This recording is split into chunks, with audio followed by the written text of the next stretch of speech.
मैंने आपसे बोला था कि मैं आपके लिए जितने भी टॉपिक होते हैं नर्सिंग एप्टीट्यूड की सारी थ्योरी मैं आपको प्रोवाइड करूंगी। तो उसी हिसाब से मैं फिर से सेकंड क्लास लेकर आ गई हूँ। तो ये आपकी थ्योरी क्लास है नर्सिंग एप्टीट्यूड की, जिसमें हम पढ़ेंगे आज की नर्सिंग के जो भी वेरियस डिपार्टमेंट होते हैं आपके हॉस्पिटल में, कौन कौन से डिपार्टमेंट्स होते हैं और किस में किसका क्या काम होता है और क्यों कौन सा डॉक्टर क्या ट्रीट करता है, उसको क्या कहा जाता है। तो यहाँ पर मैं जितने भी स्पेशलिस्ट हैं वो और जितनी भी आपकी फुल फॉर्म है आपके डिपार्टमेंट से रिलेटेड वो मैं आपको प्रोवाइड कर रही हूँ। देखिए इसके आगे भी बहुत सारी क्लासेस, अभी बहुत सारी क्लासेस बाकी हैं। आप लोगों का डेडिकेशन, आप लोगों की कंसिस्टेंसी बहुत ज़्यादा मायने रखती है आपके एग्ज़ाम को क्लियर करने के लिए। मैं चाहती हूँ कि आपकी जो रेगुलरिटी है वो ऐसे ही मेंटेन रहे। मैं चाहती हूँ कि डेली क्लास आप ज़रूर देखें। आप इसकी प्लेलिस्ट को एक दिन में भी ख़त्म कर सकते हो, अगर आप चाहो स्पीड बढ़ा सकते हो। नोट्स अपने हाथ में रख लेना, नोट्स ज़रूर बना लेना, नोट्स के बिना कुछ भी नहीं है। नोट्स लास्ट डे आपको रिवाइज़ करके जाना है, ठीक है। तो ये मैं नोट्स आपको प्रोवाइड कर रही हूँ, लास्ट डे आप इसको रिवाइज कर लेना। वीडियो को लाइक कर देना और चैनल को भी सब्सक्राइब कर देना, क्योंकि ऐसे आगे और बहुत सारी हेल्पफुल वीडियोस आपको मिलती रहेंगी। काउंसलिंग से रिलेटेड, आपके एग्जाम से रिलेटेड, एग्जाम के लेवल से रिलेटेड, एग्जाम के पैटर्न से रिलेटेड, और जब आपकी काउंसलिंग हो जाएगी उसके बाद जब आप एडमिशन ले लेंगे उससे रिलेटेड, ठीक है। तो यहाँ पर हम आप पढ़ते हैं सबसे पहले कि हॉस्पिटल क्या होता है। हॉस्पिटल के डिपार्टमेंट्स की हम बाद में बात करेंगे, सबसे पहले बात करेंगे हम हॉस्पिटल की। तो हॉस्पिटल क्या होता है? A hospital is an organised health and care institution where different departments work together to provide complete patient care including diagnosis, treatment, nursing care and rehabilitation. यानी कि जो हॉस्पिटल है वो एक ऐसा इंस्टीट्यूट है जहाँ पर वेरियस डिपार्टमेंट होते हैं जो साथ में मिलकर काम करते हैं और एक पेशेंट को केयर देते हैं, जिसमें कि वो उसके साथ साथ उसकी डायग्नोस यानी कि ट्रीटमेंट का डायग्नोस भी करते हैं, फिर उसका ट्रीटमेंट भी करते हैं, उसको नर्सिंग केयर भी प्रोवाइड करते हैं, और उस ट्रीटमेंट को, उस डिजीज़ को ठीक होने के बाद उसको रिहेबिलिट भी करते हैं, यानी कि उसकी जो कंडीशन पहले जैसी हो जाए उस पर भी काम करते हैं। ये काम किसका होता है? हॉस्पिटल का। हॉस्पिटल के अंदर ये सारे काम होते हैं। आप इंग्लिश में, हिंदी में पढ़ सकते हो, हिंदी मीडियम स्टूडेंट। बात करते हैं इसमें कौन कौन से डिपार्टमेंट्स होते हैं। सारे डिपार्टमेंट में यहाँ पर लेकर आई हूँ, फुल फॉर्म भी आपकी सारी कंप्लीट हो जाएंगी। फुल फॉर्म आपके लिए बहुत इंपॉर्टेंट है, कोई फुल फॉर्म आपके एग्जाम में पूछ ली जाती है। नर्सिंग एप्टीट्यूड में ओपीडी की फुल फॉर्म क्या होती है? Out patient department. ओपीडी वह विभाग है, यानी कि वो आपका डिपार्टमेंट है जहाँ पर मरीज बिना भर्ती हुए इलाज करवाने के लिए आते हैं, और यह अस्पताल का पहला संपर्क बिंदु होता है, यानी कि यहाँ पर ही आकर सबसे पहले कॉन्टैक्ट करते हैं। ये सबसे पहला आपका कॉन्टैक्ट विंडो होती है, और जहाँ डॉक्टर मरीज की जाँच करके दवा और सलाह देते हैं, ठीक है। तो जो पेशेंट है उनकी सबसे पहले उनका डायग्नोस करेंगे और फिर उसके बाद उसको ट्रीटमेंट दे देंगे और एडवाइस कर देंगे। तो ओपीडी ऐसा होता है। ओपीडी में पेशेंट आया, डॉक्टर से मिला और पर्ची वर्ची कटवा के जो भी प्रोसेस होता होगा हॉस्पिटल के हिसाब से, फिर वहाँ पे पेशेंट डॉक्टर से मिला और वहाँ जाके अपना ट्रीटमेंट वो ले लेता है। बात करते हैं आईपीडी की, कि आईपीडी क्या होता है। देखिए आपको इनके बारे में पता होना चाहिए, बहुत इंपॉर्टेंट आपके लिए क्लास है, बहुत ही ज़्यादा इंपॉर्टेंट है। मैं क्या ही बताऊँ, आपको बस अपने नोट्स प्रिपेयर कर लेने हैं। लास्ट एग्जाम जब कभी आपका एग्जाम नज़दीक हो उससे एक दो दिन पहले आपको ये रिवाइज कर लेना है, एग्जाम वाले दिन रिवाइज कर लेने। आपका सारा जो नर्सिंग एप्टीट्यूड का सिलेबस है वो मैं कवर करा रही हूँ यहाँ पर थ्योरी के साथ साथ। बहुत इंपॉर्टेंट आपके लिए क्लास। हो सके तो चैनल को सब्सक्राइब कर देना, क्योंकि ऐसे ही हेल्पफुल वीडियोस आपके लिए मैं लाती रहूँगी। जब आप नर्सिंग में एडमिशन ले लेंगे तब भी मैं आपका सारा सिलेबस कंप्लीट कराऊंगी फर्स्ट सेमेस्टर का, जो कि आपके लिए बहुत आसान मैं करा दूंगी। तो मैं चाहती हूँ कि आप चैनल पर ऐसे ही बने रहें, और अगर पुराने हैं इस चैनल पर तो एक प्यारा सा कॉमेंट कर दीजिए। आईबीडी क्या होता है? इन पेशेंट डिपार्टमेंट, यानी कि पेशेंट वहाँ पर एडमिट है, यहाँ 24 घंटे नर्सिंग केयर उपलब्ध होती है। यानी कि पेशेंट क्या होता है, वहाँ पर एडमिट हो जाता है और कंटिन्यू उस पर जो है निगरानी रहती है आपके नर्सिंग स्टाफ की, डॉक्टर की, और उसको ट्रीटमेंट मिलता रहता है। यानी कि कोई ऐसा पेशेंट जिसको टाइफाइड हो गया, मलेरिया हो गया, तो वो तो ओपीडी से दवाई लेके घर नहीं जाएगा, उसको तो प्रॉपर ट्रीटमेंट की ज़रूरत है ना। तो वो आपके जो हॉस्पिटल है उसमें वो एडमिट हो जाएगा और 24 घंटे से ज़्यादा वो वहाँ पर रहेगा। वो 2 दिन भी रह सकता है, 3 दिन भी रह सकता है, और वहाँ पर वो 1 महीने भी रह सकता है, इसलिए उसे कहते हैं आईपीडी, ठीक है।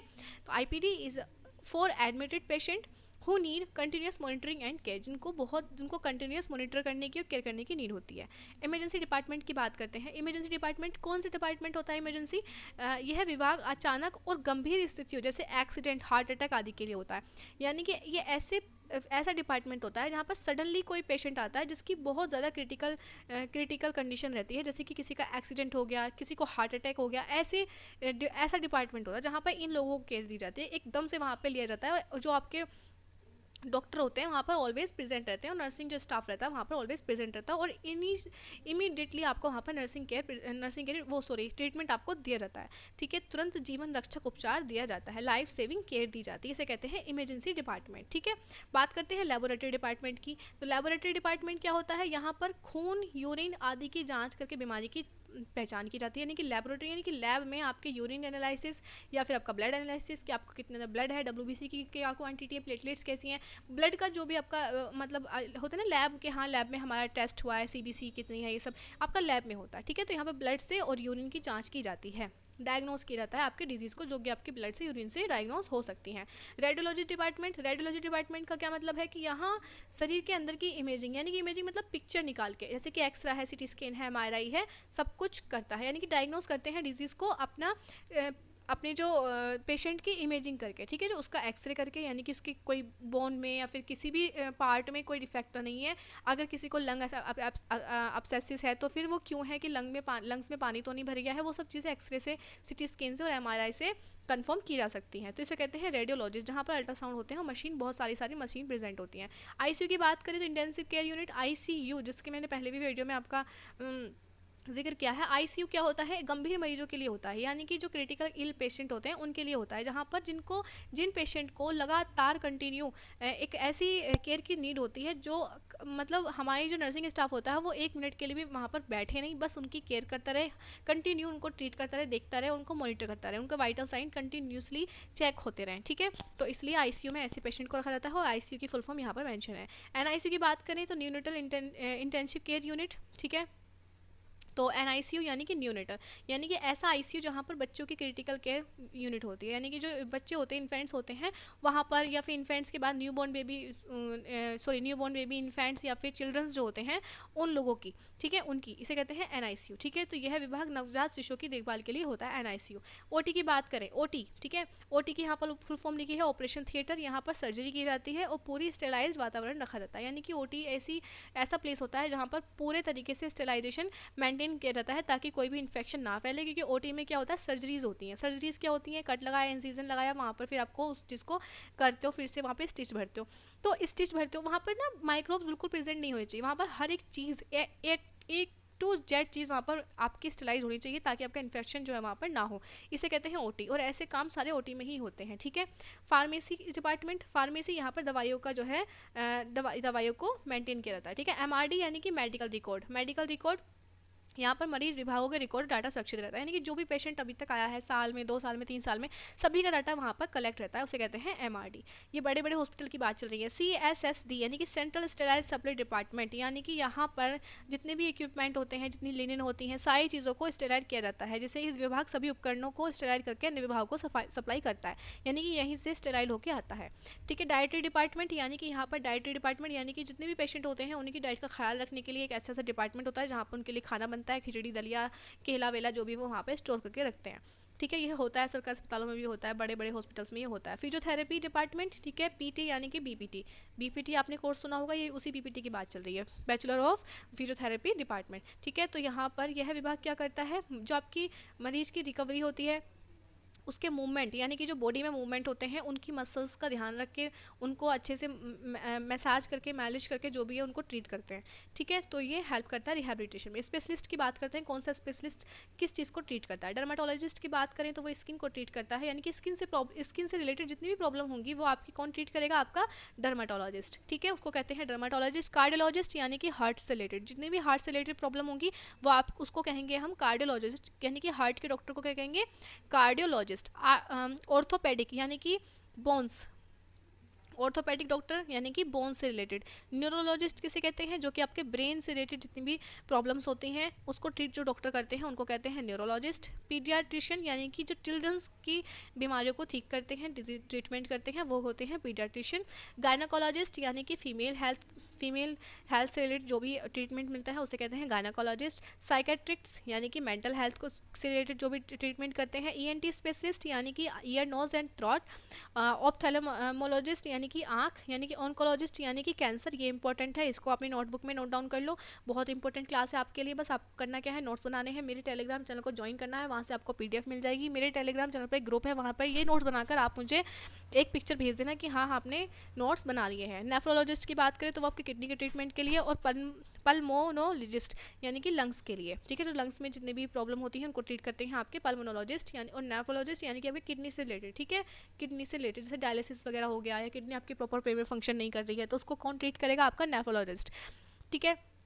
तो ये हो गए आपके सारे स्पेलिस्ट। अगर बात करें आपके फुल फॉर्म की, सारे फुल फॉर्म्स की, जितने भी डिपार्टमेंट हैं, तो यहाँ पर मेंशन है, कॉपी लीजिए, लिखना स्टार्ट कर दीजिए। OPD out patient department, IPD in patient department, ICU intensive care unit, NICU neonatal intensive care unit, PICU paediatric intensive care unit, CCU coronary care unit, OT operation theatre, ER emergency room, MRD medical record department. ये सारी ये important है। आप सोच रहे हो कि हाँ मैं कम टाइम में आपको बता रही हूँ तो इंपॉर्टेंट नहीं है, बहुत इंपॉर्टेंट क्लास है। CSSD central sterile supply department, operation block यानी कि surgical department area, lab LAB, radiology यानी कि इमेजिंग डिपार्टमेंट, फार्मेसी यानी कि ड्रग डिस्पेंसिंग यूनिट, डाइट्री यानी कि न्यूट्रिशन डिपार्टमेंट, PT यानी कि फिजियोथेरेपिस्ट, और आपका बर्न यूनिट यानी कि बर्न केयर डिपार्टमेंट। यहाँ पर जितने जले हुए पेशेंट होते हैं बर्न केयर यूनिट में रखा जाता है। डायलिसिस यूनिट यानी कि किडनी डायलिसिस डिपार्टमेंट, जो कि मैंने आपको बताया कि जिसके भी ब्लड में इन्फेक्शन हो जाता है, आपकी जो किडनी है प्रॉपर वे में आपके जो जितने भी वेस्ट मटेरियल होते हैं उनको नहीं निकाल पाती, वो ब्लड में होता है, तो उस ब्लड को प्योर करने के लिए आपकी एक प्रोसेस होता है डायलिसिस, जो कि आपके डायलिसिस यूनिट में होता है, ठीक है। तो आपकी जो इसकी PDF मैं टेलीग्राम चैनल पर डाल दूंगी, जाकर मैं लिंक कॉपी कर लेना, बायो में होगा लिंक और डिस्क्रिप्शन बॉक्स में होगा, ठीक है। तो क्लास आपको अच्छी लगी हो। मेरा नाम तानिया खान सैफी है और मैं BSc नर्सिंग 4th सेमेस्टर की स्टूडेंट हूँ। प्राइवेट कॉलेज से BSc नर्सिंग कर रही हूँ, लेकिन मैं बहुत ही कॉन्फिडेंटली और बहुत ही मैं गर्व के साथ बताती हूँ कि हाँ मैं प्राइवेट कॉलेज से BSc नर्सिंग कर रही हूँ। इसमें कोई भी शर्म वाली बात नहीं है। अगर आप लोग भी मुझे सपोर्ट करते हैं, प्यार करते हैं